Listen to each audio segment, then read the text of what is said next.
Ito hong abogadong naghain ng kasong plunder at graft laban sa negosyanteng si Chavit Singson na nanawagan ng pakikiisa sa kanyang mga kababayan.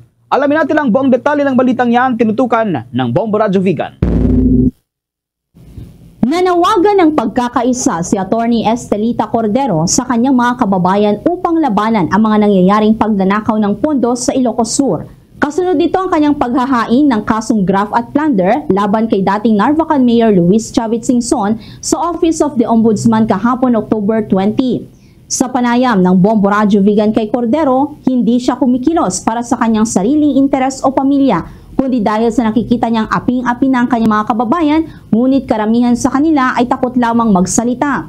Hinamon din niya si Singson na sagutin ang mga kasong inihain laban sa kanya at magpakita ng resibo sa mga alegasyon nito sa kanya. Naniniwala si Cordero na panahon na upang labanan ang katiwalian. Matatandaan na ang kaso laban sa dating opisyal ay may kinalaman sa umano'y pagbili ng 149 million pesos na 10 hektaryang lupain ng Narvacan Farmers Market na ang market value lamang ay 49 million pesos. Kabilang na rin umano ang pag-ukupa ni Singson sa baybayin ng Sulvec Narvacan para sa ipinatayong Santorini Rest House.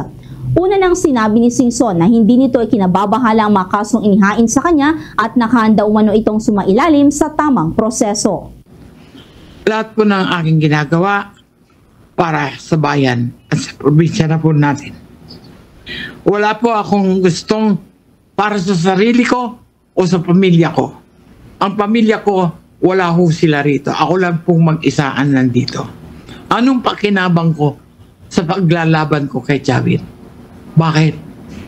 Kasi nakikita ko na parang aping-api na tayo rito sa Ilocos Sur at sa Narvacan. Takot lahat ang kababayan ko magsalita. Hindi dahil sa pera o dahil talagang takot lang ho sila. Pero marami dyan ang nakikinig sa aking mga pinaggagawa. Yan ang ulat mula rito sa Bombo Radio Vigan para sa Bombo Network News. Ito si Bombo Maylene Cabanilla. And this is Bombo Radio Philippines, the #1 and most trusted source of news and information. Basta Radio.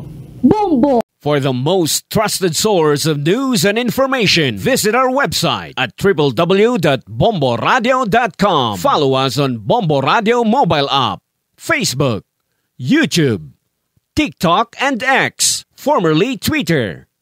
Like, share, and stay connected. Anytime, anywhere.